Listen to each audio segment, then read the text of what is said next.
할렐루야. 우리 자우리 인사하시겠습니다. 잘 되고 있습니다. 예배는 축복입니다. 예, 설 잘 보내셨죠? 이제 한 달 예행 연습 22년도 살이 끝나고 이제 진짜 22년도 살이가 시작되었습니다. 진짜로 이제 뭐 이미 시작되었지만 의미적으로 뭐 그렇게 말할 수 있겠죠. 새해가 되어서 잘 살아보리라, 또 잘 믿어보리라, 또 이렇게 해보리라, 저렇게 해보리라, 자신의 했던 것들을 놓고 신정과 구정 사이에는 예행 연습을 할 수 있겠다 싶고요. 그리고 구정으로부터 시작해서 다시 한번 이제 또 내가 뭐가 부족한지 또 이렇게 좀 돌아보고, 또 기도를 또 더하기로, 말씀을 좀 더 묵상하기로, 또 하나님 편에 좀 더 서 있기로 이렇게 결정하는 그런 작은 변화와 결단들이 큰 폭으로 벌려지면서 금년 안에 우리한테 큰 폭포수 같은 은혜로 이끌어 주실 줄로 믿습니다. 아직까지 살아보지 아니한 이 한 해를 놓고 미리 지난날의 경험 때문에 예단하고 함부로 예측해서 안 될 거야, 못 될 거야, 실패할 거야, 이렇게 지레짐작 겁먹고 그렇게 하나님 주실 날들을 함부로 평가하지 말고, 내일은 하나님의 영역이 있지 않습니까? 그렇죠? 그러니까 기대하는 마음으로 우리가 소망하고 바라면 하나님께서 꿈 같은 날들을 주실 줄로 믿습니다. 믿습니까? 예. 오늘 본문은 홍해를 건넌 이후에 40년 만에 광야를 통과한 이스라엘 백성이 1세대는 다 이제 사막에서 이제 다 죽고, 2세대가 요단강을 건너면서 오늘 이제 들어오죠. 모세를 통해서 말로만 듣던 바로 그 젖과 꿀이 흐르는 가나안 땅에 이제 드디어 입성하는 장면을 기록해 놓고 있습니다. 아마 여호수아서 전체가 그 이야기를 적고 있잖아요. 그 과정을 적고 있습니다. 특별히 그들은 요단강을 건너고 이제 가나안 땅에 들어가는 것이 목적이지만 가나안 땅 들어가는 마지막 관문으로 버티고 있는 여리고성 앞에 그들이 서 있습니다. 쳐다만 봐도 전의를 상실하게 만드는 여리고성, 견고한 그 성이 이제 가나안 땅으로 가는 마지막 길목입니다. 그러니까 하나님께서 주신 은혜의 말씀을 쫓아서 이스라엘 백성들은 반드시 뒤돌아가지 말고 반드시 여리고성이든 뭐든 뭐 앞에 뭐가 있든지 간에 이걸 돌파해서 가나안 땅 그 중심으로 들어가야만 되고, 아멘입니까? 하나님의 말씀을 이미 받았기 때문에 이거를 성취해내야 된다 이 말이죠. 그러니까 뒤로 갈 수 없고, 또 어제 우리가 막 물이 마르는 바람에 기적같이 건너왔던 요단강은 이제 다시 흐르고 있어요. 그러니까 못 돌아간다 이 말이에요. 아멘입니까? 그러니까 홍해도 건넜고 광야도 건넜고 요단강도 건넜고, 그리고 이제 앞에 있는 여리고성이 있지만 이것마저도 반드시 지난날 은혜 주신 주님의 능력을 통해서 이것마저도 돌파할 수 있다. 그러니까 지난날 받았던 경험과 체험들은 바로 오늘 있는 이 당면한 문제 앞에 써먹으라고 하나님이 지난날 은혜를 주신 겁니다. 그러니까 이걸 막 여리고성을 보면서 이게 막 나타나지 말아야 될 게 나타난 것처럼, 경험하지 말아야 될 문제를 경험한 것처럼, 하나님 이상하다고 느끼는 것처럼 이렇게 접근해서는 안 됩니다. 그냥 우리가 가는 길에 이제까지 그랬던 것처럼 또 다른 문제가 하나 왔구나 하고 어깨에 묻은 먼지처럼 또다시 털고 지나가면 되는 겁니다. 할렐루야. 그런데 이제 우리 사람들의 심리가 그런 게 있어요. 저도 이제 상담을 해보고 또 신방을 가보면 성도들의 어떤 사안들, 자기가 당면한 사안들을 들어보면은 이게 되게 좀 빡세긴 하다. 그런데 이분의 그 처음 상담을 하고 들어올 때 표정을 보면은 진짜 엄청나게 큰 일이 난 것처럼 들어와요. 호흡도 가쁘고 얼굴도 빨갛게 상기가 되시고. 그래서 제가 이렇게 우리 또 짬밥이 있으니까 표정을 딱 봤을 때 무슨 말을 하려고 하나. 원래 그 용한 그 사람들은 문턱을 넘을 때 이미 압니다. 문턱을 넘을 때 뭐하러 왔노? 이렇게 대반 알지? 얼굴 딱 보면은 뭔가 심각해 보이는 거예요. 근데 의외로 제가 틀릴 때가 많아. 안 용한가 봐요. 되게 심각한 것 같은데 막상 얘기를 꺼내고 들어보면은 내가 표현하기를 자전거에 바친 이야기인 거예요. 오다가 자전거에 바친 이야기. 그런데 본인은 덤프 트럭에 받친 것처럼 막 표현을 해요. 그래서 이제 제가 얘기를 하나님 말씀에 띄어서 풀어주면서 이거 덤프 트럭 아니고 바치 갖고 아프긴 하겠는데, 다치고 또 뭐 생체가 나고 아프긴 하겠는데 덤프 트럭이 아니라고, 이게 자전거라고. 그러니까 털고 일어나서 가면 된다고. 그래서 어떤 면에서는 이렇게 목회자가 할 일이 있는 것 같고 또 셀리더가 할 일이 있는 것 같고, 결국 우리가 앞에 있는 사람들이 리더로서 해야 될 일들이 이런 겁니다. 너무 지나치게 오버하는 것들, 너무 침소봉대하고 과장하는 것들, 너무 지나치게 겁을 내는 것들에 대해서 하나님의 분명한 말씀으로 그 눈을 다시 한 번 더 제대로 볼 수 있도록 잡아주는 역할을 해야죠. 여리고성을 보고 있습니다. 여러분, 여리고성을 넘는 것도 대단한 일이죠 사실. 그런데 홍해바다 건넌 건 어떡할 거예요? 광야를, 그 많은 적들이 있는 그 광야를 믿음으로 하나도 안 상하고 돌파했던 이야기는 어떻게 할 거예요? 어제같이 요단강을 말라가지고 하나님의 전적인 은혜로 초자연적인 역사 속에 요단강을 걸어서 건넌 이 사건은 어떡할 거예요? 지난날 받았던 은혜들을 어떡할 거예요? 이거 잊어버릴 거예요? 잊혀지지도 않을 뿐더러 사랑하는 여러분, 이 은혜들을 오늘 여리고성 두렵다, 떨린다, 겁난다 여기다가 써먹는 겁니다. 여러분들 앞에도 똑같은 여리고가 있지 않습니까?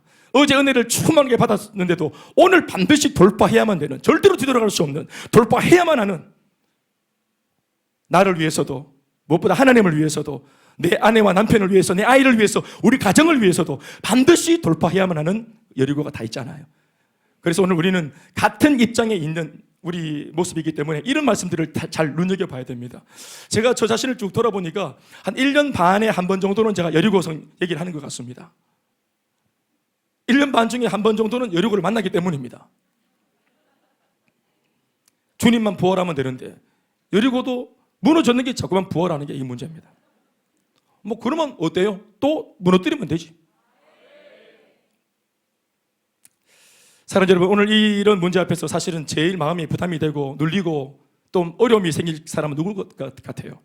광야 2세대 사람들 모두가 다 사실은 두렵지만 이런 중에도 가장 마음속에 부담이 되고 막 좀 마음이 어려운 사람 누구인 것 같아요? 제가 볼 때는 아마 이 무리의 리더인 여호수아일 것 같아요. 잠잠하시군요. 여호수아 입장이 제 입장이기 때문에 저는 뭐 바로 야 진짜 빡세겠다 이런 느낌이 있겠죠. 근데 여러분, 문제 오늘 말씀 본문을 읽어봤지만 어떤 말씀의 구절에도 오늘 읽은 말씀 적어도 안에서 보면은 여호수아가 쫄았다, 여호수아가 막 두려워한다 이런 흔적이, 이런 기록이 하나도 없습니다. 여호수아 절대로 안 좁니다. 리더가 제일 쫄만한데 리더가 전혀 쪼는 기색이 없고 두려워하는 기색이 전혀 없어요. 그리고 따박따박 전략을 내놓고 있습니다. 이렇게 하라 저렇게 하라 하면서 마치 자기는 답을 다 아는 것처럼 따박따박 전략을 딱 내놓고, 똑같은 운명인데 리더는 뭔가 한 끗이 다른가 봐요. 셀 리더 아닙니다, 여기서는. 하여튼 이 무리의 리더가 한껏 달라요. 왜냐하면 이미 지난 시간 요단강을 건넌 직후에 성도들은 건너자마자 야 우리가 물을 건넜대 희한하지 이렇게 하고 다 있을 때, 막 정신이 없어가 막 하고 있을 때 하나님이 그 막 복잡한 중에서 여호수아를 따로 싹 부릅니다. 모두가 다 서로 막 너무 좋지 않나 하면서 막 이게 생시가 꾸미가 하고 막 서로 뽀록 꼬잡고 이렇게 하는 중에, 은혜를 막 묵상하고 막 여기가 조사원이 하고 있는 중에 하나님께서 아무도 모르는 중에 여호수아를 살짝 불러냅니다. 그리고 지난날 어느 한 경점에 하나님이 은밀하게 여호수아를 만나 주셨습니다. 성도들 아무도 모릅니다. 이스라엘 백성들이 아무도 모릅니다. 그런데 하나님만 알고 여호수아만 아는 그 둘 사이에 비밀하고 은밀한 만남과 소통이 있었습니다. 할렐루야. 여호수아 개인의 지극히 주관적인 체험일 수 있는 이 내용을 성경은 아주 작은 지면을 할애해서 슬쩍 적어두었습니다. 앞뒤 문맥상 삭제해도 전혀 문제가 될 것 없는 내용이며 오히려 이 말씀을 읽는 독자로 하여금 이게 뭔가 싶은 의구심을 불러일으키기까지 하는 내용인데, 이 개인의 체험 스토리를 굳이 성경은 어째서 이렇게 적어놨을까? 그것은 여호수아가 초짜 리더임에도 불구하고 어째서 두려움이 없고 똑같은 여리고 앞에서 어째서 염려 걱정 의심이 없고 대범할 수 있는가에 대해서 그 이유가 뭔지를 성경이 오늘 작은 기록으로 보여주고 있는 것입니다. 물론 개인의 체험이기 때문에 그냥 여호수아 혼자만 알고 있으면 돼요. 그런데 이것을 굳이 삽입해서 이 기록을 남겨놓았어요. 요단강을 건너고 여리고성 그 사이 아주 은밀하게 적어놨습니다. 13절로 15절 앞에 있는 말씀, 여호수아 5장에 있는 말씀입니다. 참고구절로 뜨면 읽어볼까요? 시작. 여호수아가 여리고에 가까이 이르렀을 때 눈을 들어 본즉 한 사람이 칼을 빼어 손에 들고 마주서 있는지라. 여호수아가 나가서 그에게 묻되 너는 우리를 위하느냐 우리의 적들을 위하느냐. 우리 피가 자들 피가 암고를 대라. 고금의 수름이 익한 겁니다. 그러니까 그가 이르되 아니라 너희 피 내 편. 나는 인간이 아니문이다. 나는 사람이 아니문이다. 난 너희 편이긴 하지만 사람이 아니문이다. 이렇게 얘기한 거예요. 나는 여호와의 군대 대장이다. 지금 왔느니라 하는지라. 여호수아가 읽으셔야죠. 시작. 여호수아가 얼굴을 땅에 대고 엎드려 절하고 그에게 이르되 내 주여 종에게 무슨 말씀을 하려 하시나이까. 여호와의 군대 대장이 여호수아에게 이르되 네 발에서 신을 벗으라. 네가 선 곳은 거룩하니라 하니 여호수아가 그대로 하니라. 다시 아멘 하십시다.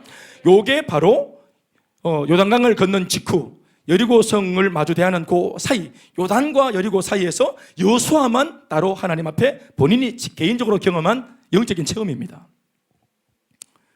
결국 이 환상과 체험을 통해 하나님께서 여호수아에게 주고자 했던 메시지가 뭐냐? 한마디로 말하면 여호수아야, 두려워하지 마라. 결코 내 혼자가 아니다. 이 모든 순간 바로 내가 너와 분명히 함께하고 있다. 오늘 네가 싸워야 할 이 싸움은 너 혼자 싸우는, 너 혼자만의 고독한 싸움이 절대 아니다. 내가 싸울 거다. 또 나를 대신해서 내가 급파한 바로 이 군대 장관과 군대 장관 천사가 이끄는 그 하늘의 군대가 함께하고 있다. 하나님께서는 말씀만으로 위로하는 것이 아니라 아예 여호수아의 영의 눈을 잠시 열어서 하나님이 파견하신 하늘 군대와 또 이것을 이끄는 하나님의 군대 장관 직접 보게 하시면서 여호와를 실제적으로 격려하고 계십니다. 그가 본 이 하늘 군대는 지금 여호수아보다 앞서 여리고를 물리치기 위해 여리고를 향해서 이 무리보다 먼저 앞서서 선두에 서서 은밀하게 작전을 진행한 것입니다. 팀 스피리트 훈련인. 사랑하는 여러분, 언제나 하나님께서는 이 땅의 모든 성도들을 위해서도 이렇게 싸우시는 줄로 믿으시기 바랍니다.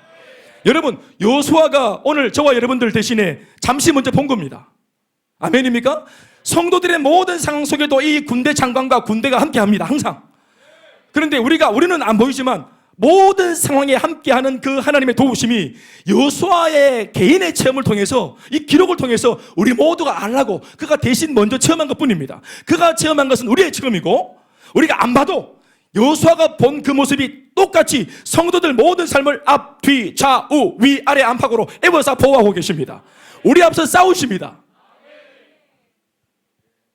사랑하는 여러분, 우리가 이것을 믿어야 합니다. 오늘 본문의 기록들을 통해서 우리가 이런 것들을 믿어야 하는 거예요. 그 시절 그 하나님이 오늘 우리 하나님이십니다. 예수 그리스도는 어제나 오늘이나 영원토록 동일하시기 때문입니다. 놀라운 게 뭔가 하면 이와 유사한 장면이 그 이후 시대인 선지자 엘리사 시대에도 동일하게 나타납니다. 아람 나라 군대에 의해서 이스라엘이 포위되었던 당시 당장에라도 개죽음을 당할 위기에 있었던 그 위기의 순간에 바로 하나님의 사람의 눈에 나타난 하나님의 군대 이야기입니다. 오늘 본문은 아니지만 이 상황을 놓고 유사하니 한번 알아봅시다. 열왕기하 6장 14절로 17절 말씀, 엘리사 시대에 있었던 사건이죠. 읽어볼까요? 시작. 왕이 이에 말과 병거와 많은 군사를 보내매 그들이 밤에 가서 그 성읍을 에워쌌다. 그러니까 아람 군대 왕이 막 밤에 몰래 잠입시켜가지고 이 성을 에워싸는, 그래서 완전히 막 이게 날 새면은 죽여버리려고 이 밤에 이렇게 성을 에워싸 버렸어요. 성읍을 에워싸려면 얼마나 많은 군사를 보냈겠습니까? 그 짓을 밤에 했습니다. 우리 안에 성 안에 있는 사람들은 아무도 모르고. 15절 시작. 하나님의 사환의 사람이 일찍 일어나서 나가보니 군사와 말과 병거가 성읍을 에워쌌는지라. 적군들이 에워쌌다 이 말이라. 그의 사환이 놀래가지고 돌아와서 엘리사를 깨웁니다. 아, 내 주여, 우리가 어찌하리까? 그래서 막 호들갑을 떠니까 엘리사 목사님이 떨지 말고, 호들갑을 떨지 말고 두려워하지 마라. 네 뭐 때문에 가는지 안다. 그러면서 내는 말씀이 뭡니까? 우리와 함께한 자가 그들과 함께한 자보다 많으니라. 이놈아, 쫄지 마. 따라서 쫄지 마라. 12명 하나, 다시 다 같이 쫄지 마라.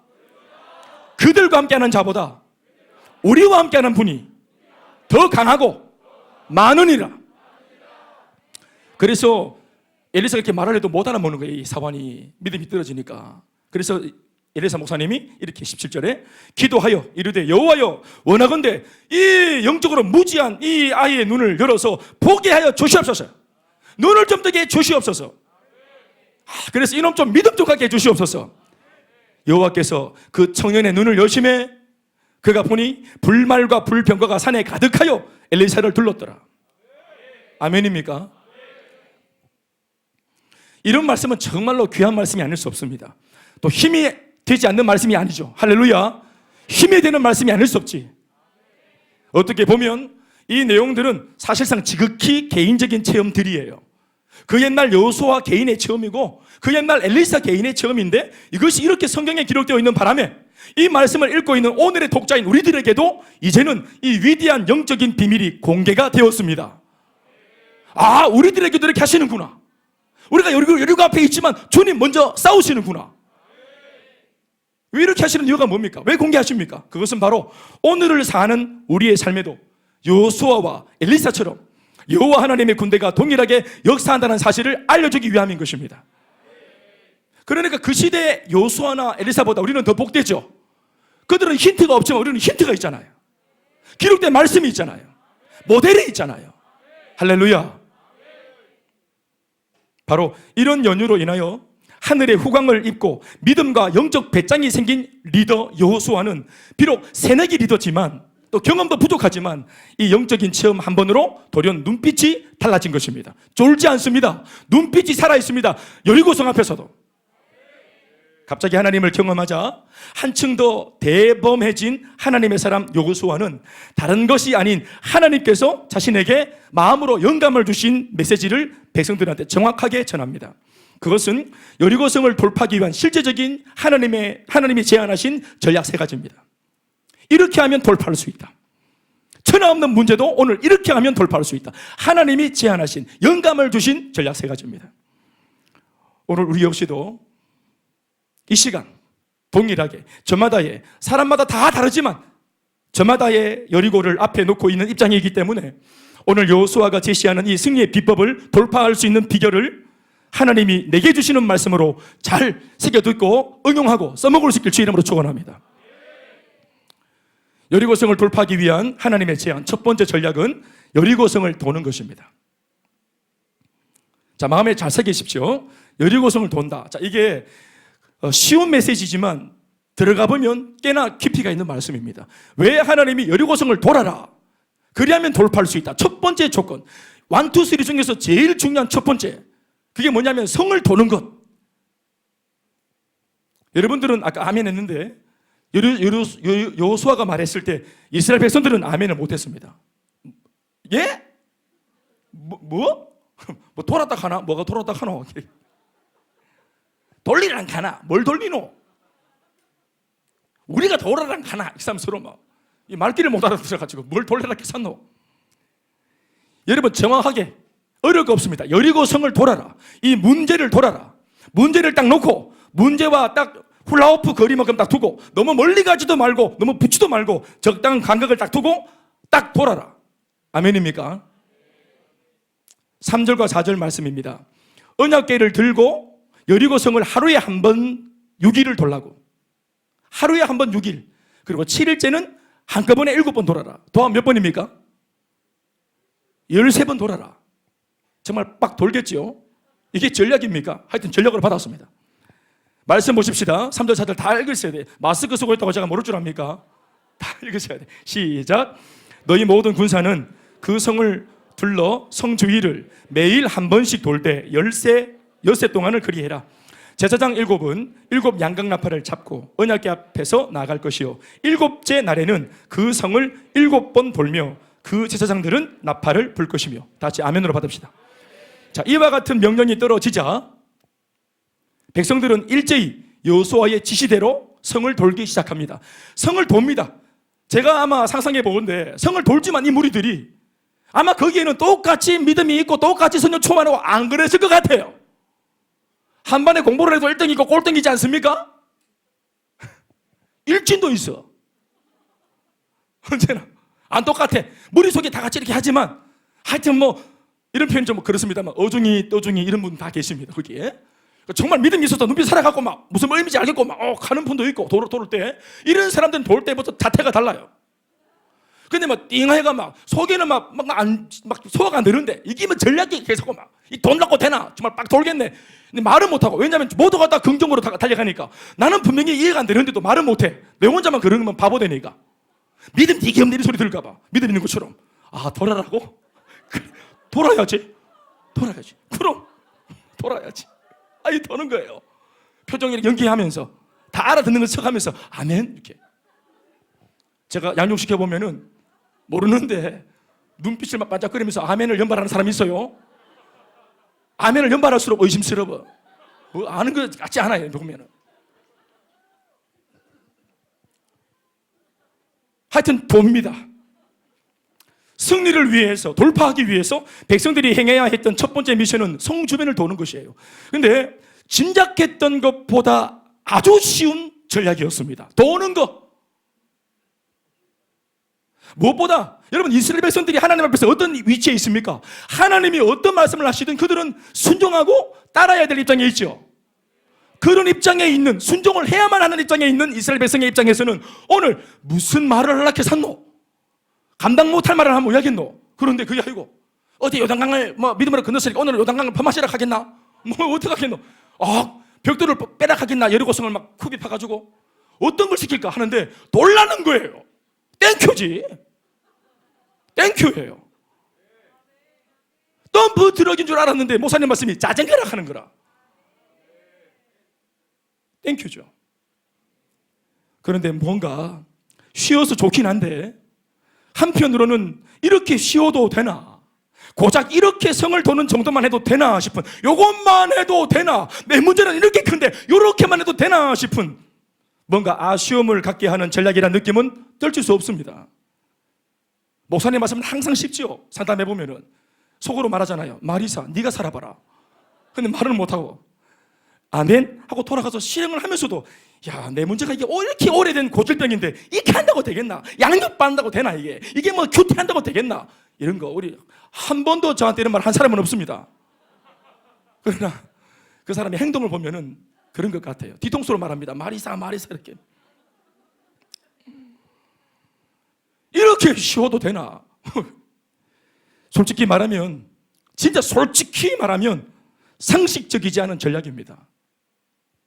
사실은 전략도 아닙니다. 병법에 있나 싶습니다. 이게 병법에 이해가 안 돼요. 왜 그렇게, 솔직히 말하면 왜 이렇게 전부 다 마음에 안 듭니까? 너무 쉬워서.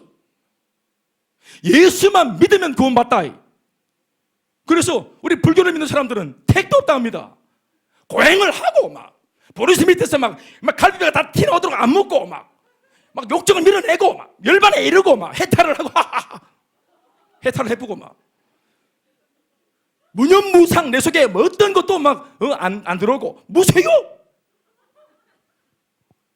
얼마나 열반에 이르기가 어려운데, 구원받기가 얼마나 박사요. 죄를 밀어내기 얼마나 어려운데 예수만 믿으면 죄가 떠나가고 복음을 받아들이면 바로 새로워지고 이전 것은 지나가고 바로 그 순간 새로운 피조물이 되고. 그러니까 그들이 하는 말이 예수 믿는 것들은 정말 쉽다 싶어. 구원이 쉬워서 좋겠다. 좋대요. 얼마나 좋아요. 그런데 따지고 보면 여러분, 구원받는 이 방법이 제일 원래는 어려워요. 십자가에 달려 죽고 살아나야 돼요. 가장 구원받기 위해 힘들고 어려운 작업은 예수님이 다 했어요. 그리고 난 뒤 그분이 우리에게 말씀하시기를 믿기만 하라. 가장 쉬운 것 하나 남겨놓으셨죠. 가장 힘들고, 힘든 걸 넘어서서 불가능한 것은 예수님이 다 하셨기 때문에 쉽게 하신 겁니다. 그래서 구원은 그냥 공짜가 아니라 세상에서 가장 비싼 공짜입니다. 할렐루야. 도는 거, 너희들은 돌면 나머지는 누가 하겠다는 거예요? 이 말 속에는 하나님이 하겠다는 거예요. 너희는 돌아라. 그럼 돈다고 됩니까? 나머지는 내 몫이라는 거예요. 여리고성이라는 환경, 그 환경은 최강의 환경인데 반해 최강이죠. 그 환경을 돌파하는 전략은 너무 최악입니다. 최강의 적과 싸우는데 하나님의 제안은 최악의 방법으로 싸우라고 하시는 겁니다. 그러나 우리가 알 것은 하나님께서 이렇게 지시한 것에는 다 그럴 만한 이유가 있다는 것입니다. 뭔지 모르겠지만 뭔가 있을 것 같지 않습니까? 그래서 설교가 이어집니다. 이유가 있습니다. 사실 하나님께서 성을 돌라고 하신 이 명령은 무엇인가? 여리고 성을 파괴시키는데 일조를 하는 메시지가 아니에요. 네, 그들의 의심이 맞아요. 이렇게 한다고 되겠나? 처음부터 이 메시지는 여리고 성을 후벼 파는 거와 관계가 없는 메시지였어요. 한 바퀴씩 돌 때마다 성벽에 금이 갔다거나 구멍을 뚫을 수 있는 비책이기 때문에 돌라고 하셨는갑다, 이런 게 아닙니다. 성을 도는 거하고 여리고성이 무너지는 거랑 아무 상관이 없어요. 근데 이 사실을 먼저 말했다면 돌았겠습니까? 도는 것과 여리고성은 아무 상관이 없어요. 이제서야 말이지만. 다만 이 명령은 그럼 뭐를 위한 거고 이게? 여리고성 무너뜨리는데 아무 상관없는 이 명령 뭐고 이게? 뭐랑 관계 있는 명령이고 이스라엘 백성들을 향한 메시지입니다. 그 문제 자체보다 문제 자체를 대하고 있는 이 문제를 돌파해야 하는 당사자, 이 백성들, 성도들, 이 성도들을 향한 메시지예요. 문제 자체를 다루는 것보다 제일 먼저 하나님이 하시는 것은 문제를 당면하고 있는 사람, 쉽게 말할까요? 우리 속에, 성도의 마음속에 믿음을 갖게 하는 것, 하나님을 신뢰하도록 만드는 것. 사실 하나님께서는 전쟁에서 이기고 지고의 결과보다 이 전쟁에 임하고 있는 이스라엘 백성들의 변화와 내적인 성장이 더 관심이 많으세요. 언제나 하나님의 관심은 사람입니다. 결과는 뻔한 것이 아니겠습니까? 결국 이스라엘 백성들을 승리로 이끄실 겁니다. 통과할 거예요. 그러니 그런 것은 하나님께는 별 문제가 안 되는 것이기 때문에 하나님은 조급하잖아요. 그저 하나님은 당신의 백성들이 여리고라고 하는 문제를 대하는 과정에서 하나님 앞에 과연 순종할 수 있는가? 하나님을 전폭적으로 의지할 수 있는가? 시선을 여리고라고 하는 문제에 고정시키지 않고 이 태산보다 높은 문제보다 크신 하나님을 바라볼 수 있는가? 내가 산을 향하여 눈을 들리라. 나의 도움이 어디서 오나? 태산보다 크신 천지를 창조하신 여호와에게서로다.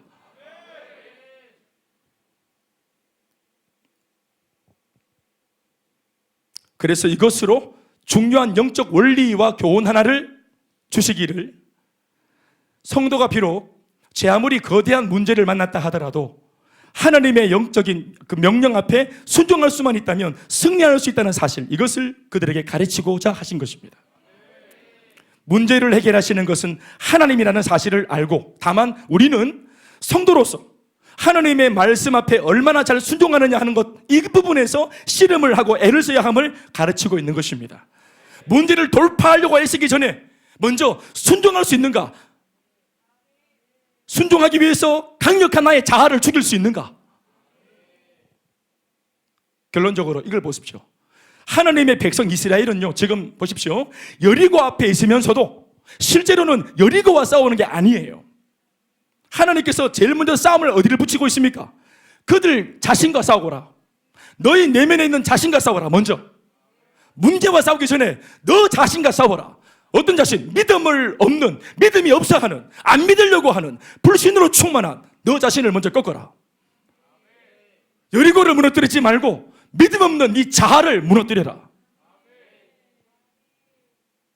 성을 돌라라고 하는 이 우스꽝스러운 명령은 내 안에 은밀하게 또아리 틀고 있는 불신의 마음을 극대화시켜서 수면 위로 끌어올리기에 아주 제격인 명령입니다.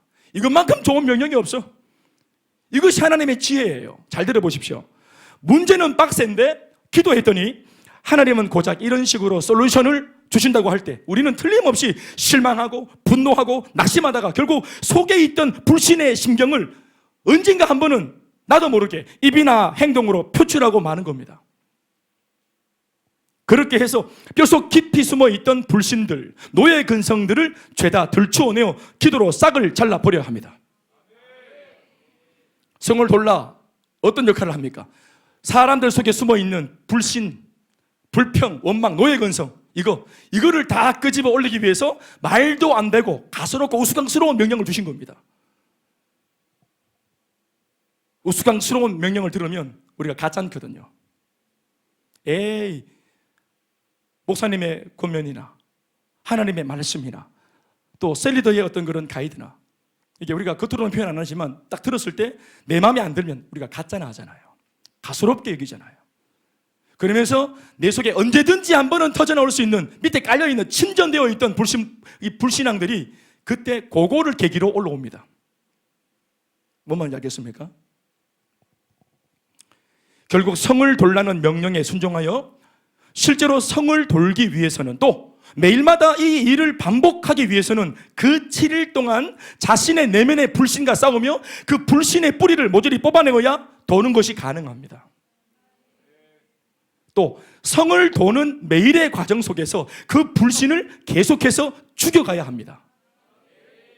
오늘의 불신을 꺾어버려야 내일 다시 이 무모해 보이는 짓을 믿음으로 한 번 더 감당할 수 있는 것입니다. 결국 성을 도는 7일의 여정은 나 자신의 불신을 뽑아내는데 필요했던 시간이었습니다. 그냥 차라리 13바퀴만, 그러니까 13바퀴의 비밀이 있으면 하루 만에 13바퀴 돌고 말지. 그렇게 해서 7일째 마지막 날 이 성을 돌 무렵에 이스라엘 백성들은 더 이상 7일 전에 그 흐리멍텅한 이스라엘 백성들이 아닌 확 달라진 모습으로 여리고 앞에 서 있게 되는 것입니다. 하루 끊임없이 불신과 싸우면서 오늘 불신을 꺾어내야 내일 이거 또 돌아야 되나? 이게 무슨 짓이고? 근데 하루 이틀은 돌았지만 3일째 이거 좀 너무 심하네. 뭐 금이 간다거나 뭐 균열이 일어난다거나 조짐이 벌거나 그것도 아니고 심지어 제가 상상해 보건데 돌 때 여리고 사람들이 성에서 놀리지 않았겠어요? 이러면서 돌았다는 것들 하면서 돌아라 확 돌아뿌라 이러면서 또 돌아 하고 또 오뎅 막 던지고 대바람 막 던지면서 놀리고 이래 않겠어요? 제가 불신자들이 보면 예수 믿는 사람들 어려움 당할 때 기도하고 이러면은 극한다고 되나? 너 뭐하노? 이렇게 영적인 행동에 대해서 이해를 못 하잖아요. 극한다고 되나? 놀리기도 합니다. 조롱하고. 공부를 해야지 시험 앞두고 기도한다고 되나? 조롱을 하죠. 공부도 해야 되는 거예요. 교실 돈다고 되는 게 아닙니다. 들어가고 싶은 대학은 7바퀴 돌고 이렇게 공부를 해야 들어갈 수 있어요.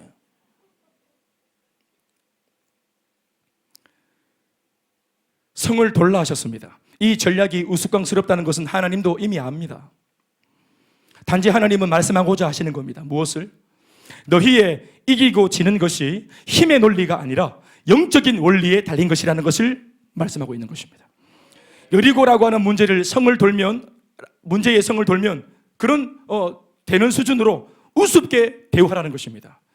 여리고 성이라는 문제가 대단해 보이지만 성을 돌기만 하면 해결될 수 있다고 믿으라 이 말이에요. 그렇게 생각할 정도로 이 문제를 우습게 여기라는 것이라. 솔루션이 왜 우습습니까? 문제가 우습기 때문에 그렇게 우습게 해결을 하려 하는 거예요. 적어도 하나님은 여리고를 그렇게 보는 겁니다. 돌면 되는 것으로.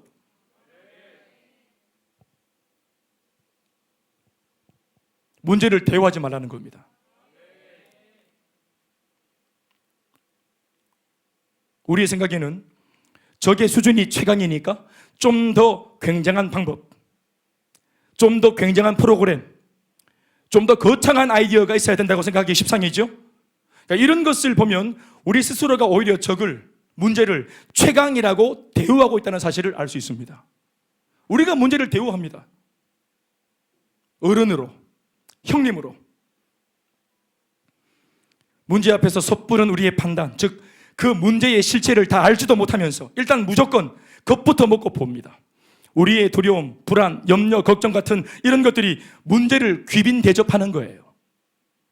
마귀는 우리로부터 우리가 주는 이런 것들을 먹이로 삼고 이런 것들을 먹으며 세력을 키워가는 겁니다. 염려, 걱정, 의심을 하면 이것을 먹고 내 주변에 판을 치는 이 귀신 쪼머리들과 이 영적인 존재들이 이것을 먹이로 삼아서 그들이 배를 불리는 겁니다. 군기가 지켜야 된대. 집집마다 어떤 반려견은 보니까 거의 이게 돼지 같더라고요. 못 걷고 막 이래. 다리가 몸속에 들어갔더라고. 하도 미기가지고. 고양이도 그렇고. 다 미기도 됩니다. 짐승들. 근데 마귀는 밥 주면 안 돼. 신만 가보면은 집집마다 어떤 분들 하여튼 그런 존재들한테 밥 주는 집이 있습니다. 여기서는 빌어 먹을래야 먹을 게 없다는 걸 딱 보여줘야 돼. 우리 집에서 마지노선을 딱 끄가지고 먹을 게 많으니까 계속 마귀가 오고 찾아오고 또 귀신이 찾아오고 영적인 존재가 찾아오고 심지어는 옆집에서 굶고 있는 성령 충만한 집에 붙어있는 귀신은 지금 2년째 굶고 있어요. 그 귀신을 이 친구가 부릅니다. 여기 잔치집이라고. 이리 오라고. 성령 충만한 그 집은 물 게 없다. 일로 온나. 이 잔치집이라고. 혹시 여러분들 집이 잔치집 아닙니까? 염려, 걱정, 근심 충만해가 날마다 찌짐 디비고 이런 집 아니에요? 사랑 여러분, 지금 제가 우스개같이 얘기하지만 이게 실제로 영적으로 일어나고 있는 일입니다. 우리가 대우합니다. 문제를. 예수님의 해결책을 보십시오. 예수님이 문제를 해결하는 것들을 보십시오. 문둥병자, 그 자신은 문둥병이 얼마나 컸습니까? 그런데 예수님의 솔루션을 보면은 손을 대어 명령하시니까 회복되었습니다. 자, 여러분, 예수님이 내가 그렇지 이렇게 접근하면 안 됩니다. 중풍병자 딴에는 굉장한 문제지만 막 밧줄 달아갖고 지붕 뜯어가 내렸을 때 예수님 어떻게 했습니까? 나으라고 선언하니까 나았습니다. 선언하니까 나았다. 혈루병 12년 앓았던 여인 옷자락 잡았는데 나았습니다. 옷을 벗긴 게 아닙니다. 옷자락 잡았는데 나왔다 이 말. 죽은 나사로 이름을 부르니까 나왔습니다. 이렇게 말하면 또 어디 무덤 앞에 가서 이름 자꾸 부르면 안 돼요. 골리앗을 두려워하면 그 골리앗을 천하무적 대장군으로 대접하는 꼴이 되지요. 그러나 다윗처럼 돌멩이 하나 들고 막대기 하나 들고 나가면 이렇게 태연하게 몰아붙이면 한낱 동네 똥개로 대우하는 겁니다. 할렐루야. 문둥병에 걸렸던 나만 장군을 엘리사가 어떻게 대우합니까? 종을 보내가지고 솔루션 주기를 만나지도 않아줘. 안 만나줘요. 그냥 답만 주잖아요. 요단강 7번 몸을 잠가라 나을 기다. 뭐 대단한 거 가져왔다고. 그냥 그렇게 싣고 가라 이렇게. 그러면 나만 장군이 불타고 나고 내 생각에는 이렇게 삼으서 막 이게 택도 없다고 막 들이대잖아요. 그래서 지나가던 그 옆에 있는 종이 저 장군님 그런데 솔루션이 너무 씹어서 좀 열받으셨습니까? 요단강 물에 7번 몸 잠그는 게 뭐가 어렵습니까? 요단강 물을 마시라 하는 것도 아니고. 그렇네? 이렇게 한번 딱 깨워주니까 이게 분노가 사라지고 감정이 사라지고 딱 거기에서 영적인 상식이 딱 생기잖아요. 아멘이십니까? 감정이 앞서지. 감정이. 목사님 솔루션이 너무 쉬워. 그리고 감정이 막 내가 지금 얼마나 심각한 문제로 왔는데 이렇게 쉽게 말하려고 하자고 이렇게 쉬운 게 좋은 거 아닙니까? 사레마대 있고 이 알파시티 10바퀴 돌아라 하면 돌겠습니까? 그나마 해결된다고 하면 돌겠어요. 그냥 예배 와서 은혜 받고 기도하면 회복된다 하면 얼마나 젠틀합니까? 이게 열받을 게 뭐가 있습니까? 아주대학교 심리학 교수인 김경일 교수의 강의 한 대목을 보면 거창한 목적을 위해 거창한 수단이 필요하다고 생각하는 오류에 대한 지적을 강의로 제가 들었던 적이 있습니다. 목적이 거창하면 수단도 거창해야 된다. 이게 오류라. 이런 생각이 이게 잘못된 편견이라고. 제가 이제 인문학 강의인데 그 속에 제가 영적으로 접근하니까 참 들을 게 있더라고요. 이분이 하는 그 내용이 참 심오해서 다 말할 수는 없고요. 또 기억도 안 납니다만은 기억나는 한 가지 예화가 있었습니다. 참 인상 깊게 남았던 비유가 뭐냐 하면 윷놀이를 얘기하시는데 이분이 이 교수님이 윷놀이 지금 굉장히 지금 막 말을 막 하여튼 막 전략적으로 써가지고 이번에 반드시 유시나 뭐가 나와야 돼. 우리 팀 이기려고 하면 지금 여기 지금 막 얹혀있는 돈이 지금 막 3,200원이라 설날 마지막 날 막 다 걸었어. 3,200원 따야 돼. 이거 막 근데 유시 나오고 뭐가 나와야 되는 기라. 이게 유과 뭐를 겨냥하고 딱 유시를 던질 때는 사람의 액션이 커진답니다. 막 유시야 뭐야 하면서 막 부들부들 떨면서 막 왜 유시나 뭐가 대단한 거니까. 그래 막 천하의 기운을 다 모아갖고 막 집어 던지고 막 그래가 막 낙이 돼보고까지 너무 힘을 줘가지고 그래 막 다 핀잔 주고 이렇게. 그런데 어떤 상황은 윷놀이 하는데 뭐가 나오거나 도가 나오거나 뒷도가 나와야 되는 기라. 그러면 모션이 작아져. 왠지 이렇게 작게 하면은 도가 나올 것 같고 막 뒷도가 나올 것 같고 왠지 뒤로 던지면 뒷도가 나올 것 같고 이런 거창한 목적을 이루기 위해서 거창한 액션이 있어야 된다. 나만처럼 내 문제가 문둥병이나 되니까 뭔가 푸닥거리도 막 거창하게 대단하게 이 스스로가 자기가 문제를 대우하는 것입니다. 기도하면 됩니다. 믿음을 가지면 됩니다. 서울로 가야만 큰 인물이 되고 좋은 대학을 나와야만 큰 인물이 될 수 있다. 부모의 후광이 있어야만 우리 부모가 잘나야만 나도 그 덕분에 잘 될 수 있다. 여러분 이런 생각들도 다 바로 거기서 나온 생각이 오류입니다. 물론 우리가 큰 일을 하기 위해 최선을 다해야 되겠지만 만사에 그러나 결국 그것을 결정짓는 분은 복의 근원이신 하나님이 하시는 겁니다. 다시 한번 말씀드립니다. 문제를 만날 때 너무 그 문제를 문제로 대우하지 말아야 합니다. 마음에 딱 새기십시오. 분명 위기 상황입니다. 그러나 그 문제에만 몰입되어 시야를 닫아두지 말고 눈을 열어 하나님을 보십시오. 문제보다 크고 위대하신 주님을 소리 높여서 부르짖고 찾으십시오. 또 한 가지, 성을 돌라는 것은 두렵다고 뒤돌아가거나 피하지는 말라는 것입니다. 너무 밀착해서 결탁되지도 않도록 솔타이즈, 영적으로 묶이는, 그렇게도 안 되어야 되지만 너무 거리를 두고 무시해서도 안 됩니다. 그 성, 그 문제를 피하지 말아야 합니다.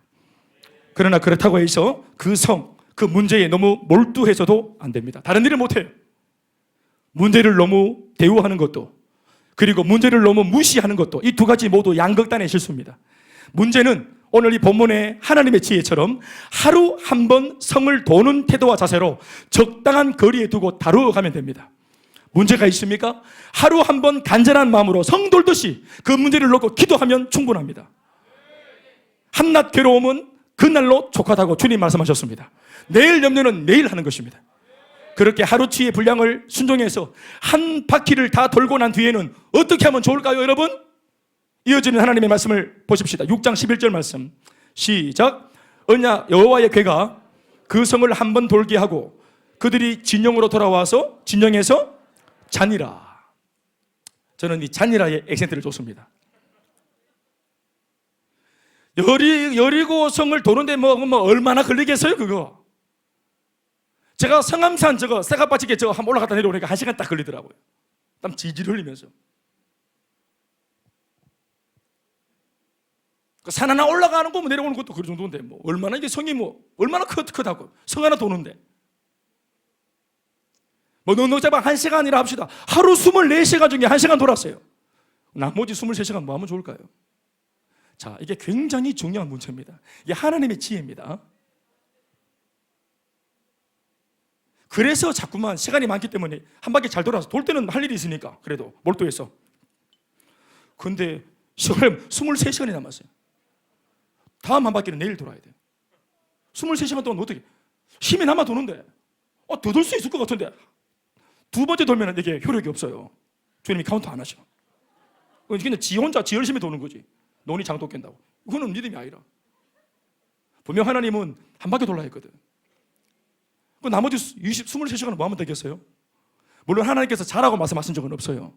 그러나 그들은 할 일이 없으니까 잤습니다. 자, 이게 잠이 굉장히 중요한 얘기입니다. 자니라. 이것이 믿음입니다.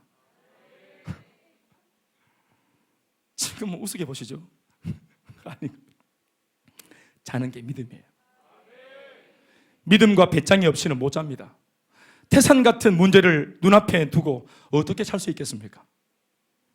그러나 하나님께서는 이것 말고 더 이상 아무것도 시키지 않으십니다. 자라고 하신 적은 없지만 아무것도 시키지 않으시니까 모두들 알아서 잤습니다. 그냥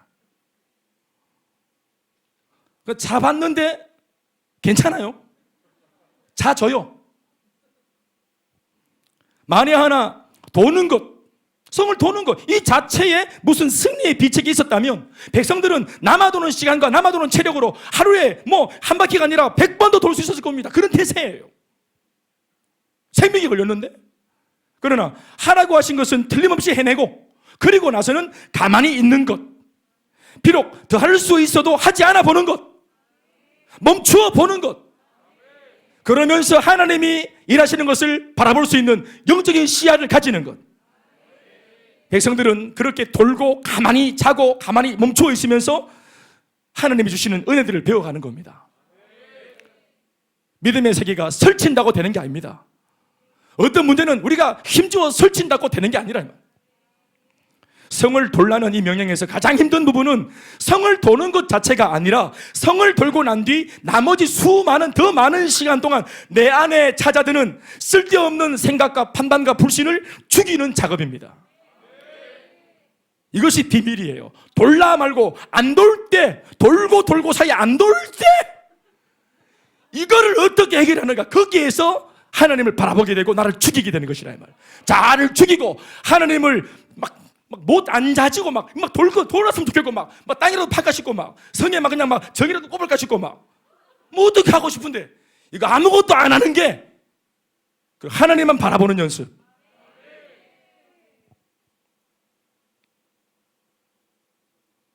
우리 막 건축연금 예를 들어서 막 이렇게 해야 되는데 어려움이 생긴다. 그럼 제가 마음속에 내가 이거 어떻게 밤에 대리운전해서 뛰어야 되나? 지금 막 선도들이 헌금은 잘 안 들어오고 짜치고 그럼 어떻게 해야 되는 게 내가 어떻게 했으면 내가 막 어디 가서 아르바이트로 노래라도 할까? 기타 치면서 반짝이 입고 돌려볼까? 어떻게 새벽에 신문이라도 돌릴까? 용역이라도 할까? 아마 우리 청년들 좀 이렇게 좀 다음에 앵벌이로 좀 풀까? 외화벌이 좀 할까? 이렇게 할 수 있겠습니까? 하나님의 방법대로 하는 것입니다. 힘이 남아 돌아도 그 힘과 의지와 내 많은 경험을 이거를 죽이는데 23시간이 쓰이는 것이라 이 말. 그러면서 믿음이 들어오는 겁니다. 믿음이. 의지가 나가고 믿음이 들어오는 것이라 이 말. 이것을 위해 내면 안에서 치열한 전쟁을 치르고 모든 부정적인 생각과 염려, 걱정, 의심을 믿음으로 이기게 될 때 그제서야 꿀맛 같은 단잠을 이루게 되는 겁니다. 잠 아무나 못 자는 거예요. 흉내내는 사람들은 자다가 악몽 꿉니다. 진짜 믿음 있는 사람들은 딱 자는데 믿음 없이 막 자는 사람들은 막 새우잠 자고 막 놀라고 이불킥 하고 막 부들부들 하고 이런데 돌고 자고 하는 바로 이 과정을 통해서 이스라엘 백성들은 내 힘과 내 지혜와 내 경험을 철저하게 죽이고 하나님의 방식을 배우게 되는 것입니다. 우리 모두 깊은 깨달음이 있기를 주의 이름으로 축원합니다. 1번이 상당히 중요하기 때문에 제가 시간을 좀 많이 할애했습니다. 2번, 3번은 좀 가볍게 넘어가도록 하겠습니다. 자, 어떤 분 시계 보시는 분 계시는데 안심하십시오. 마음이 급해도 그 급한 걸 죽여야 됩니다. 막 일어나는 불신들 이런 걸 막. 그리고 성을 돌파하기 위한 하나님의 제안 두 번째 전략은 따라합시다. 침묵하기. 성을 돌고 침묵하는 거야. 돌면서 침묵하고 돌고 돌아와서도 침묵하고.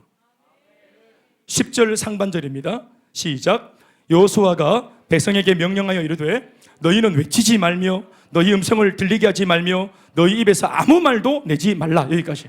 한 번 더. 너희는 외치지 말며. 시작. 너희는 외치지 말며 너희 음성을 들리게 하지 말며 너희 입에서 아무 말도 내지 마라. 다시 아멘 합시다.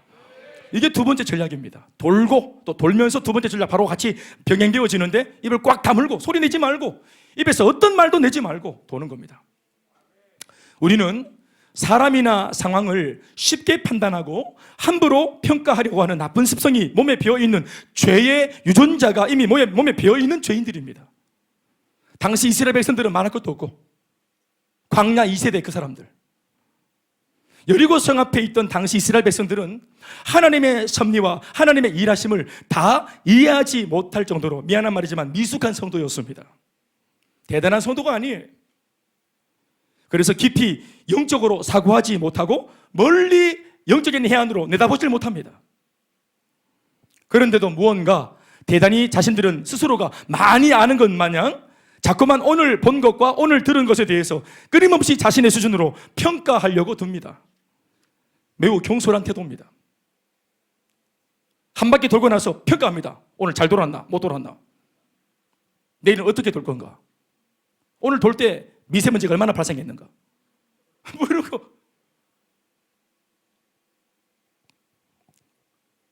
그걸 막 가지고 분석하고 판단하고 평가하고 세 번째 줄에 여섯 번째 있었던 너 체크머니 난방 니 잘해라고. 내 봤는데 니 실룩거리더라. 니나 잘해라. 그래서 하나님은 수준이 안 되는 이 백성들에게 단호한 처방전으로 입을 다물고 침묵하도록 명령하신 겁니다. 구체적으로 언제? 돌 때, 그리고 돌고 나서 더 많은 시간을 갖는 그 휴식 시간에 입 꽉 다물고 차라리 자라. 좀 전에도 언급을 했지만 첫 번째 미션에서 가장 중요한 대목이자 하나님께서 원하시는 대목은 성을 도는 전체 7일의 과정을 통해서 날마다 나 자신의 내면을 깊이 성찰하고 돌아보며 거듭하여 불쑥불쑥 일어나는 불신의 정체를 드러내고 그 불신의 뿌리를 완전히 뽑아내는 것에 있다고 말을 했는데, 만에 하나 누군가가 생각 없이 이 첫 번째 미션을 함부로 평가하고 비난하며 불평하는 소리를 내게 된다면 사람들의 시선은 자신의 내면을 보는 것이 주님의 의도지만 내 내면을 보는 대신에 이 눈이 또 다른 사람을 보거나 여리고성을 보거나 오만 쓸데없는 사방을 쳐다보면서 불평과 원망을 늘어놓게 되는 것입니다. 메시지가 그렇게 만듭니다. 부정적인 메시지가. 하나님을 바라보고 있던, 간신히 하나님 말씀에 딱 묶어놓았던 시선을 이런 노이즈가, 쓸데없는 인포메이션이, 그래가 안 된다 이렇게 뭐 하고 우자겠노 이래가지고 이런 소리 들으면은 막 군중 심리로 마음이 들썩들썩, 내만 그런 것 같고, 그러면서 시선을 들어서 딴 데를 보고, 그러다가 자도 좀 부정적인 말을 하네. 내 혼자 할 때는 내만 믿음 없는 것 같았는데 자도 믿음이 없어. 그러면 믿음 없는 사람들끼리 모이는 기라. 그것도 공동체예요. 자기들끼리 같은 말, 같은 마음, 같은 뜻으로 하나 되고 대동단결해가지고 우리는 안 믿기로 결심했습니다 이러면서, 그래서 하나의 세력이 되고,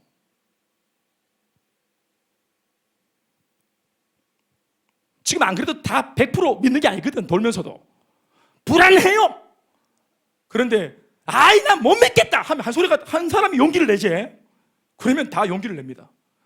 안 믿는 것에, 부정적인 말을 하는 것에 용기를 내버린, 용기를. 가룟 유다가 용기를 내어서 딱 치고 나가죠. 사실은 모두가 다 예수님 팔아먹으려고 미안합니다. 내가 확실하진 않습니다. 이런 분의 제자들한테 죄송합니다. 사실은 다 예수님이 못마땅해요. 지금 자꾸 죽겠다 이렇게 샀고 약간 소리 하니까. 그런데 가룟 유다가 자기들끼리는 나름대로 제일 똑똑해 보이는 가룟 유다는 지적이거든요. 만약 베드로가 그렇게 말했으면 조용해라 무식한 놈아 이렇게 했을 건데, 늘 가만히 있는 이런 지적인 가룟 유다가 나는 생각이 좀 다른데 이러고 딱 치고 나가니까 똑똑한 놈이 저거 판단이 제대로 된가 보다. 우리는 모르지만 요 가룟 유다 판단이 맞겠지? 공부를 많이 했으니까. 그러고 다 따라가 보대. 수학 전공 아이가 하면서 다 따라가 보대. 자, 이과 아이가 하면서 다 따라가. 자, MBTI가 뭐지? 이러면서 막 I 그래 I 다 따라갔다. 자는 욱하지 않잖아. 다 따라가 본다. 용기를 내면 믿음 없는 사람들이 용기를 냅니다. 반대로 할 수 있다는 새로운 기준을 누군가가 세워주면 모두가 할 수 있는 거네, 믿음으로 달려갈 수 있는 거네, 저렇게 살아도 되는 거네, 이 영적인 배짱을 보여줘서 새로운 기준을 쓰는 사람이 오히려 나와야 합니다.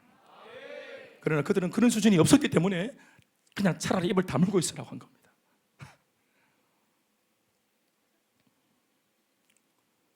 세일 모임을 인도하실 때 리더 여러분들이 오늘은 다 입을 다물고 하겠습니다 이렇게 하시면 어쩌면 은혜가 더 될지도 몰라요. 뭐 쓸데없는 소리 하는 것보다는. 그래서 설교가 참 좋아요. 설교 때가 저만 말하니까.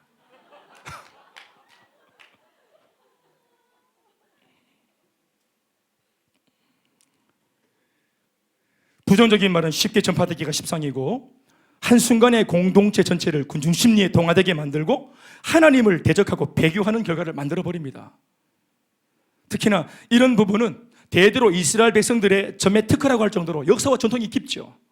말로 짓는 죄에 대하여 하나님의 노여움이 어느 정도인지를 민수기 말씀을 통해 우리가 알 수 있습니다. 우리 짧은 대목 읽어볼까요? 민수기 14장 27절로 30절 말씀 다 같이 시작. 나를 원망하는 이 악한 회중에게 내가 어느 때까지 참으랴. 이스라엘 자손이 나를 향하여 원망하는 바 그 원망하는 말을 내가 들었노라. 그들에게 이르기를 여호와의 말씀에 내 삶을 두고 맹세하노라. 너희 말이 내 귀에 들린 대로, 너희 원망이 불평이 내 귀에 들린 대로 내가 너희한테 행하겠다. 정말 미치고 환영하겠네. 미치게 해주겠다. 정말 죽겠네. 죽여주겠다. 빡치네. 빡쳐주겠다.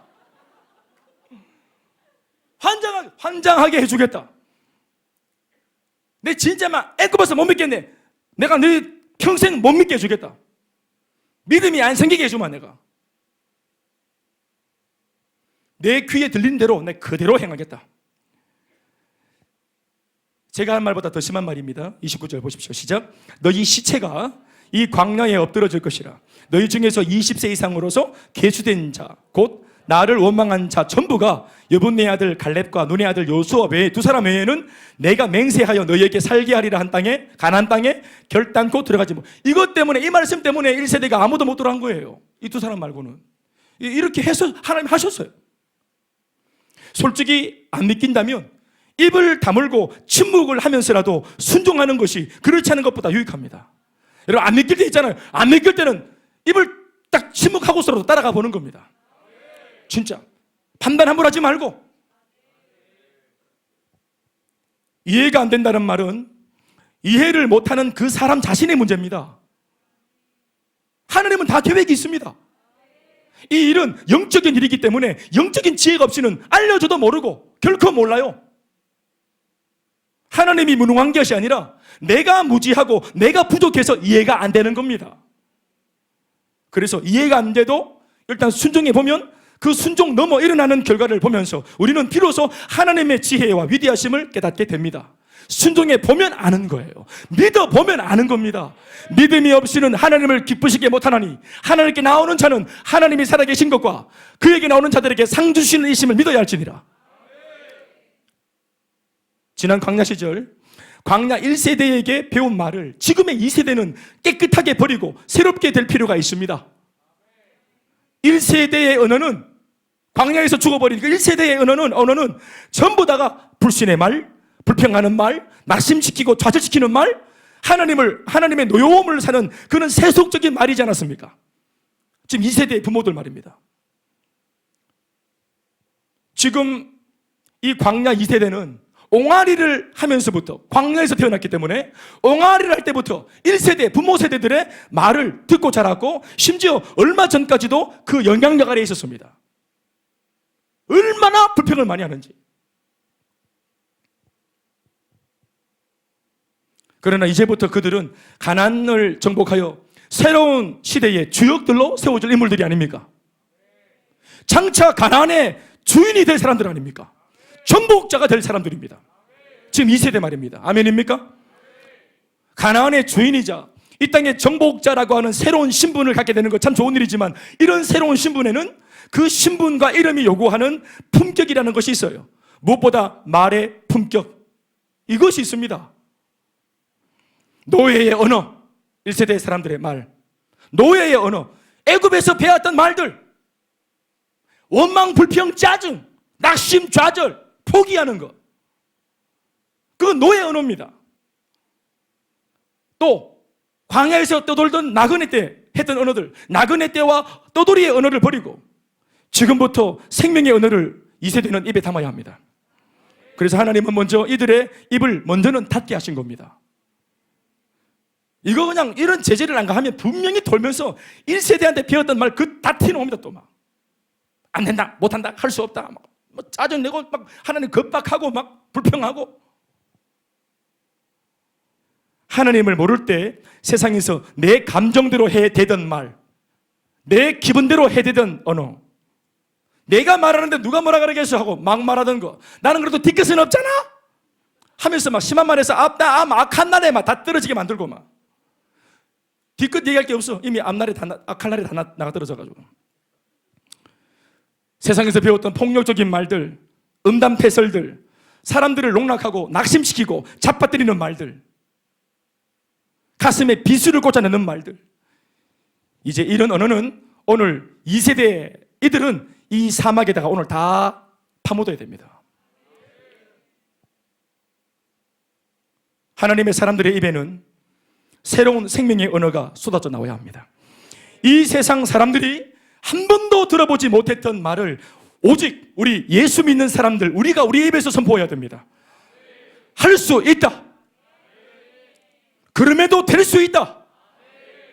베스트 형제님, 자매님, 선생님, 그들을 만나서 그들이 처음 듣는 말, 어디 가서도 이런 말 하면은 아이고 베리다, 안 된다, 치아라, 끝내라, 이렇게 하는 말들인데 예수 믿는 사람 나타나서 처음 하는 말이 뭐냐? 할 수 있다, 될 수 있다, 살 수 있다, 회복할 수 있다. 언제 아멘 할 것이에요? 극복할 수 있다, 나을 수 있다, 치유될 수 있다.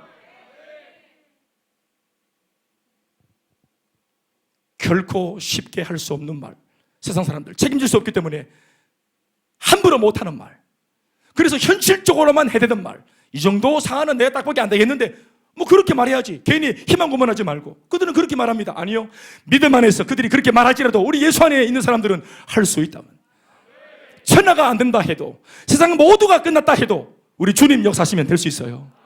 회복할 수 있습니다. 이거 극복할 수 있습니다. 이 병도 나을 수 있습니다. 이 말을 우리 예수 믿는 사람이 믿음의 언어로 이걸 세상에 퍼뜨려야 됩니다. 코로나 때문에 눌린다, 안 된다, 못한다. 우리가 그 속에서도 비집고 나가서 할 수 있다고 말을 해야 됩니다. 그러나 그렇게 하기 전에 우리의 잘못된 언어 체계를 찾고 일단은 하나님 말씀하실 때까지, 내가 외치라 할 때까지는 입을 다물어라. 그러니까 때가 있는 거죠. 주님 말씀을 선포해라 하기 전까지는 입을 딱 다물고 있는 겁니다. 그리고 입을 다물면 뭐가 발달하죠? 귀가 발달하죠. 그래서 듣는 겁니다. 내가 부족할 때는 쉽게 판단하지 말고 입을 딱 다물고 듣는 겁니다. 말씀을 듣고 하나님의 말씀을 청종하고 가슴에 새기고, 그래서 돌라, 그리고 침묵하라. 마지막 세 번째 전략은 외치기입니다. 따라합시다. 외치기. 읽었던 10절 중반부부터 이후의 말씀입니다. 그리하다가 시작. 그리하다가 내가 너희에게 명령하여 외치라 하는 날에 외쳐라. 외치라는 날에 외치라. 그게 뭐냐면 5절에 있는 말씀입니다. 시작. 제사장들이 양각 나팔을 길게 불어 그 나팔 소리가 너희에게 들릴 때, 바로 그때입니다. 나팔 소리가 들릴 때, 그때는 뭐 해라? 백성은 다 크게 큰 소리로 외쳐 부를 것이라. 그리하면 어떻게 된다? 시작. 그 성벽이 무너져 내리리니 백성은 그 각기 앞으로 올라갈지니라 하시며, 다시 아멘 하십시다. 사랑하는 여러분, 침묵하라 했습니다. 그러나 침묵의 소극적인 의미와 적극적인 의미가 있습니다. 침묵하는 것의 소극적인 의미는 말 그대로 말하지 않는 것입니다. 그러나 침묵의 적극적인 의미는 말해야 될 때 말을 하는 것입니다. 그러니까 이 하나님 말씀하신 침묵은 침묵을 위한 침묵이 아니라 제대로 된 그때에 제대로 된 말을 할 수 있도록, 제대로 된 말을 선포할 수 있게, 제대로 된 말을 하기 위한 침묵입니다. 아멘이십니까? 말하기 위한 침묵이에요. 행동하기 위한 멈춤입니다. 멈추는 것 자체에 의미가 있는 것이 아니라 침묵하는 것 자체가 목적이 아닙니다. 오늘 이 본문에 보시면은 5절 보시면은 주님 말씀하실 때 내가 외치라 할 때 외쳐라. 자, 첫 번째 누가 외쳐야 됩니까? 말씀 보십시오. 백성은 다, 모든 백성이 나 하나쯤이 하지 말고 외쳐야 할 때는 모든 백성이 전부가 다 같은 말, 같은 마음, 같은 뜻으로 한 시간에 같이 외쳐야 합니다. 따라합시다. 할 수 있다. 갈 수 있다. 돌파할 수 있다.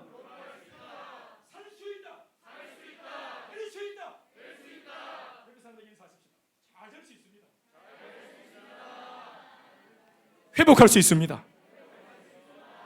공동체 식구 모두가 같은 믿음으로 7바퀴를 똑같이 돌고 침묵을 완투, 두 가지 미션을 똑같이 했던 사람들이 똑같은 타이밍에 같이 외쳐야 합니다. 또 1번과 2번을 같이 수행을 했기 때문에 3번을 같이 할 수 있습니다. 왜냐하면 똑같은 믿음이 생겼을 거니까, 똑같은 변화가 일어났을 거니까. 그러니까 나팔을 불면서 지금이다 외쳐라, 외쳤다.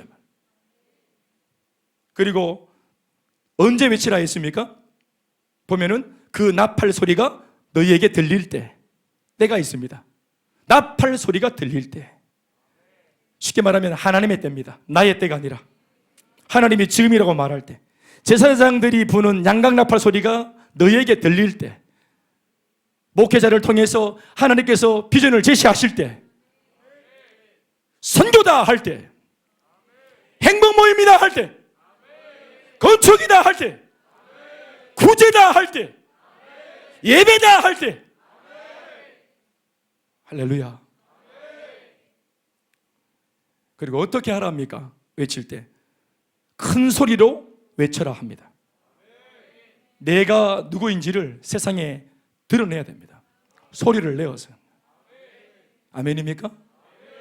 여리고성 사람들한테 소리를 내어서 내가 왔다, 하나님의 사람이 왔다, 내가 이 여리고성을 오늘 접수하러 왔다, 이걸 돌파하고 가나안 땅 중심에 들어가기 위해 하나님이 보낸 내가 왔다.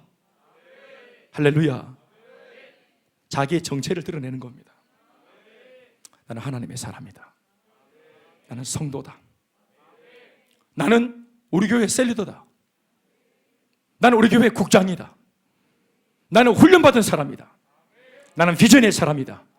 비록 살아내고 말고는 내게 숙제로 남아있지만 나는 적어도 내 생명을 어디에 걸어야 할지 하나님으로부터 사명과 비전을 위임받은 사람이다. 나는 예수 그리스도의 제자다. 사랑하는 여러분, 자기의 정체성을 알고 소리내어 드러내는 거 굉장히 중요합니다. 남들이 받아들이든 안 받아들이든 이걸 드러냄으로써 가장 중요한 효과는 내 자신이 지켜진다는 겁니다. 아멘입니까? 그들이 나를 조롱하고 비아냥 걸 수도 있습니다. 아이고 네가 교회 알고 보니까 집사였냐? 이걸 드러내어야 세상 친구들이 술을 안 권합니다. 세상 사람들이 그런 반문화에 나를 끌어들이지 않습니다. 사람들이 좀 민망한 곳이 있겠죠. 제가 뭐 다 알지 못하겠지만 그런 곳에 자는 저거 보기에는 진짜로 진짜 예수 믿는 사람이더라 이러면서 드러내야 된다. 밥 먹을 때 보기에는 도시락 열면서 막 진짜 진득하니 기도하면서 세상에 벤또 위에다가 손가락으로 십자가 그리더라 자가. 근데 다 봤다 하면서.